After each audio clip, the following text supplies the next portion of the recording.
Hey everybody, my name is Tom Tullis. This is the Tomb of 3D Printed Horrors, and today we're going to show you a quick and easy way to paint up your dungeon tiles. So, to get started, you're going to need a flat gray primer to prime your dungeon tiles with.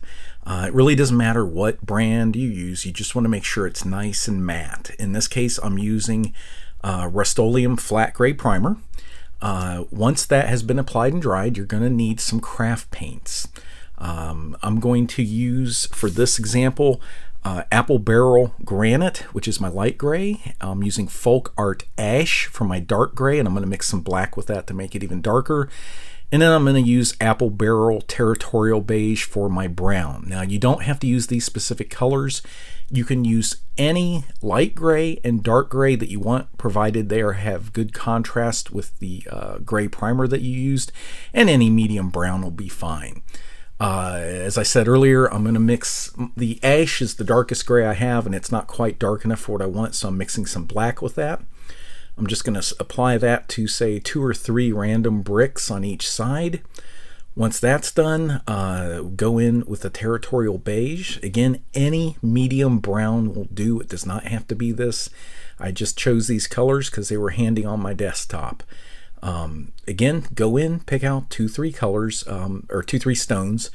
It's always good to do at least 1 or 2 of the top layer stones, just because that'll break up running tracks of walls when you have them laid out on your tabletop.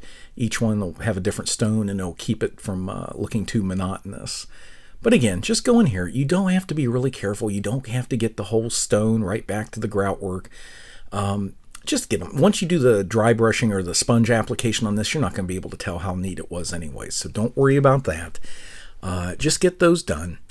When it comes time to do the floors, you're not going to use either of those colors in and of themselves. You're going to mix them together just to get kind of an off gray color that will just be really muted and just have a little bit of contrast with your gray. Now, the next step you're going to need is a painting sponge that you get at like Home Depot or Lowe's or Menards, and just tear a piece off of that. Put a little of the granite gray, your light gray, on it, and then dab it on a paper towel to get the excess off. And then lightly start sponging this over your brickwork. Get it in there as well as you can. You can make this as light or as dark as you want. If you get too much on, simply flip the sponge over and use the clean area to wipe a little off. And there's no right or wrong to this. Just go back and forth. Get it to whatever looks good to you. You can use your finger. You can use your clean area of a sponge just to wipe the excess off. To get down in that 90-degree angle, you can try using a little tiny piece of sponge. What I usually end up doing is just taking an old paintbrush and just dry brushing that little bit in, just so it's all looks even. Whatever works best for you. It doesn't really matter. Just so you're happy with it. But you can go in and touch up a few areas with that paintbrush if you want. That's it. That's a really fast way to do your dungeon tiles. There's not a lot to it. It's really easy. Just be sure you let your base colors dry before you do that sponge coat. Otherwise, it won't work right. So that's it. I will see you all next week. And if you would, please click that subscribe button in your bottom right-hand corner.